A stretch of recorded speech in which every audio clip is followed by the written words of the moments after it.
अपादान कारक। अपादान कारक क्या होता है? संज्ञा अथवा सर्वनाम के जिस रूप से अलग होने का बोध होता है उसे हम अपादान कारक कहते हैं। देखिए, जैसे पर्वत से नदी निकलती है, तो पर्वत से नदी अलग हो रही है, तो अलग होने का भाव हुआ, तो यहाँ पर है हमारा अपादान कारक। इसी प्रकार संयम बस से उतर गया, तो संयम बस से क्या है? उतर के बस से अलग हो गया, तो अलग होने का भाव है यहाँ पर भी, तो अपादान कारक।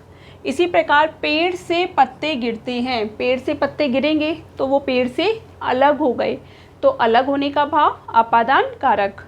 इसी प्रकार है बच्चे स्कूल से आ गए, तो बच्चे स्कूल से आने के बाद स्कूल से अलग हो गए, तो अलग होने के भाव में अपादान कारक का हम प्रयोग करते हैं। लेकिन इसके साथ ही कुछ ऐसे भाव होते हैं जहाँ पर हम अपादान कारक का प्रयोग करते हैं।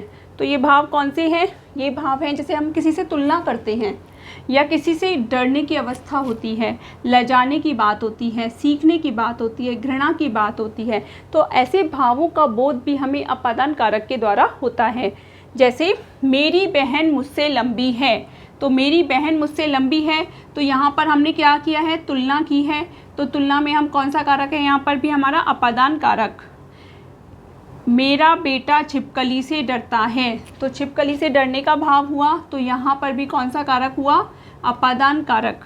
मुझे गंदगी से नफरत है, तो गंदगी से घृणा का भाव प्रकट होता है, तो यहाँ पर अपादान कारक। दुल्हन लोगों से लजाती है तो लजाने का भाव है यहाँ पर, तो यहाँ पर भी अपादान कारक। इसी प्रकार मैं अध्यापिका से संगीत सीखती हूँ, तो संगीत सीखने से सीखने का भाव हुआ, तो यहाँ पर भी अपादान कारक का प्रयोग किया गया है।